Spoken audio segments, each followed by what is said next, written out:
ನಮ್ಮ ಬ್ಲಾಕ್ ಕಾಂಗ್ರೆಸ್ ಅಧ್ಯಕ್ಷರಾದ ಲಿಂಗರಾಜ್ ಕಣ್ಣಿ ಅವರು ಸೈರಾಬ್ ಏನು ಕೆಮ್ಮಿನ ಕೊರಕ್ಷಕರಲ್ಲಿ ಏನಪ್ಪ ಅಂದರೆ ಪ್ರಕರಣದಲ್ಲಿ ಅರೆಸ್ಟ್ ಆದಮೇಲೆ ಇವತ್ತು ಎಲ್ಲ ಮಾಧ್ಯಮದಲ್ಲಿ ಕೂಡ ಭಾಳಷ್ಟು ಇದರಿಂದ ಬಂದಿದೆ ಬ್ಲಾಕ್ ಕಾಂಗ್ರೆಸ್. ಅದ್ರ ಮೇಲೆ ನಮಗೂ ಕೂಡ ಪರಿಸ್ಥಿತಿ ಮುಜುಗರಾಗಿ ನಮ್ಮ ಹೈಕಮಾಂಡ್ನವರು ಕೂಡ ಅವ್ರ ಮೇಲೆ ನಿರ್ಣಯ ತೆಗೆದುಕೊಂಡಿದ್ದಾರೆ, ಕ್ರಮ ಕೈಗೊಂಡಿದ್ದಾರೆ.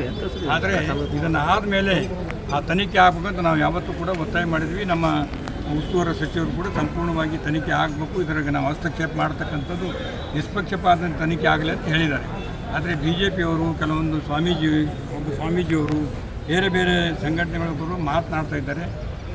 ಸತ್ಯಕ್ಕೆ ಸಮೀಪವಾದ ಮಾತನಾಡ್ತಕ್ಕಂಥದ್ದು ಕರೆಕ್ಟ್. ಯಾಕಂದರೆ ಆರೋಪಿ ಒಳಗಡಿದ್ದಾರೆ, ಏನಾಯಿತು ಎಂತಾಯಿತು ಬಂದ ಮೇಲೆ ಗೊತ್ತಾಗ್ತಕ್ಕಂಥದ್ದು. ಕೇಸ್ ಆಗಿತ್ತು ಮಹಾರಾಷ್ಟ್ರದಲ್ಲಿ. Maharashtra government BJP government. ಇಲ್ಲಿ ಪತ್ರಿಕಾಗೋಷ್ಠಿಯಲ್ಲಿ ಒತ್ತಾಯ ಮಾಡ್ತಕ್ಕಂಥದ್ದು BJPಯವರು. ಅವ್ರು ಏನು ಹೇಳಿದ್ರು, ನಮ್ಮ ದತ್ತಾತ್ರೇಯ ಪಾಟೀಲರು, ನಾನು ಹೇಳಿದ್ದೆ, ಒಬ್ಬ ಸ್ವಾಮೀಜಿ ನಮ್ಮ ಮೇಲೆ ಆರೋಪ ಮಾಡಿದರು. ಒಂದು 9 ತಿಂಗಳ ಹಿಂದೆ ಈ ಕೇಸ್ ಆಗಿತ್ತು, ಭಾರಿ ಮೊತ್ತದ ಹಣವನ್ನು ಕೊಟ್ಟು ಅಲ್ಲಂಪ್ರಭು ಪಾಟೀಲ್ ಬಿಡಿಸಿದ್ರು, ಅವ್ರಿಗೆ ಸಪೋರ್ಟ್ ಮಾಡಿದ್ದಾರೆ.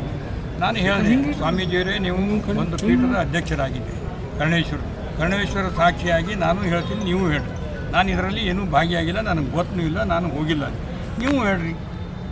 ಒಂದು ವೇಳೆ ನನಗೇನಪ್ಪ ಅಂದ್ರೆ ಇದು ನೀವು ಸತ್ಯ ಸಾಬೀತಾದರೆ ರಾಜಕೀಯ ನಿವೃತ್ತಿ ಆಗಿದೆ ಅಂತ ಹೇಳಿದ್ದೆ.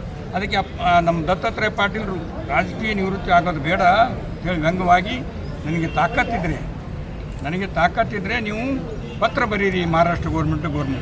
ನನಗೆ ತಾಕತ್ತಿದೆ, ನಾನು ಪತ್ರ ಬರಿತಾ ಇದ್ದೀನಿ ದತ್ತಾತ್ರೇಯ ಪಾಟೀಲ್ರೇ, ನನಗೆ ತಾಕತ್ತಿದ್ದಲ್ಲೇ ನಿಮ್ಮನ್ನು ಮನೆಯಾಗ ಕುಂದ್ರಿಸಿ 24,000 ಜನರಿಂದ ನನ್ನ ತಾಕತ್ತು ತೋರಿಸಿದ್ದಾರೆ. ನೀವು ಪದೇ ತಾಕತ್ತು ಅದು ಅಂಥೇಳಿ ಸಣ್ಣ ಮಾತನಾಡಿ ಕೆಣಕೋದು ಒಳ್ಳೆಯದಲ್ಲ. ಯಾಕಂದರೆ ಮನುಷ್ಯನ ಯಾವರೇ ಇದ್ದಾಗ ಏನಪ್ಪ ಅಂದ್ರೆ ತೇಜೋಗ ಮಾಡೋದು ಸಣ್ಣದು. ತನಿಖೆ ಆಗಲಿ ಅಂತ ಹೇಳೋಣ.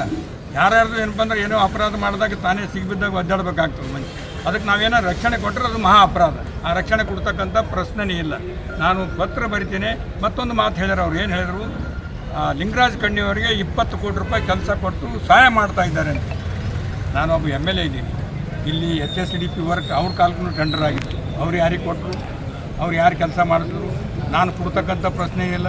ಗೌರಿ ಕನ್ಸ್ಟ್ರಕ್ಷನ್ ಕಂಪ್ನಿಯನ್ನು ಬೆಂಗಳೂರದವನು ಒಬ್ಬನಿಗೆ ಏನಪ್ಪ ಅಂದ್ರೆ ಟೆಂಡರ್ ಆಗಿದೆ. ಅದು ಟೆಂಡರ್ ಆದಾಗೆ ಅವರು ದೂರಿಂದ ಮಾಡ್ಲಿಕ್ಕೆ ಬರಲ್ಲ, ಇಲ್ಲಿ ಮಾಡ್ತಕ್ಕಂಥವ್ರಿಗೆ ಅಗ್ರಿಮೆಂಟ್ ಮಾಡಿ ಕೊಟ್ಟಿದ್ದಾರೆ. 5 ಕೋಟಿ ರೂಪಾಯಿ 3-4 ಜನ ಗುತ್ತಿಗೆದಾರ ಇದ್ದಾರೆ. ಹೋಗಿ ನೋಡಿರಿ, ತೆಗಿಸಿ ನೋಡಿರಿ. ಇದರ ಪ್ರಭಾವ ಬೀರ್ತಕ್ಕಂಥದ್ದು ಪ್ರಶ್ನೆ ಇಲ್ಲ, ಲಿಂಗರಾಜ್ ಕಣ್ಣಿಗೆ ಕೊಡ್ತಕ್ಕಂಥ ಪ್ರಶ್ನೆನೇ ಇಲ್ಲ.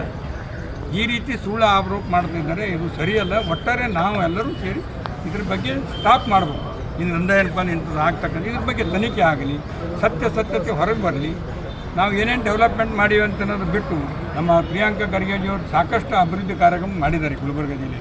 ಅದು ಬಿಟ್ಟು ಏನಪ್ಪ ಅಂದ್ರೆ AICC ಅಧ್ಯಕ್ಷರ ಜೊತೆಗೆ ಫೋಟೋ ತೋರಿಸೋದು, ಪ್ರಿಯಾಂಕರ ಜೊತೆ ತೋರಿಸೋದು, ನಮ್ಮ ಜೊತೆಗೆ ನಮ್ಮ ಆಪ್ತನ ನಮ್ಮ ಆಪ್ತನ 2 ಲಕ್ಷ ಜನರು ಇಷ್ಟೆಲ್ಲ ನೀವೆಲ್ಲ ಮಾಧ್ಯಮದೆಲ್ಲ ನಮ್ಮ ಆಪ್ತರೇ, ನೀವೇ ನಮ್ಮ ವೈರಿಗಳಲ್ಲ.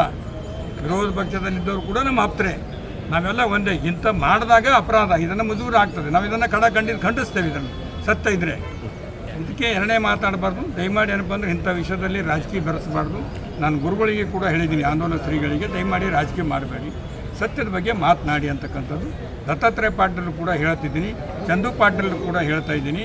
ದಯಮಾಡಿ ಸತ್ಯಕ್ಕೆ ಸಮೀಪವಾದಂಥ ಮಾತುಗಳನ್ನು ಆಡಿ, ಪುರಾವೆಗಳಿದ್ದರೆ ತನ್ನಿ, ಆಪಾದನೆ ಮಾಡಿ. ಮತ್ತೊಂದು ಸುಮ್ಮನೆ ಏನಪ್ಪ ಅಂದರೆ ಯಾವುದೇ ರೀತಿಯಿಂದ ಆಪಾದನೆ ಮಾಡೋದು ಸರಿಯಲ್ಲ.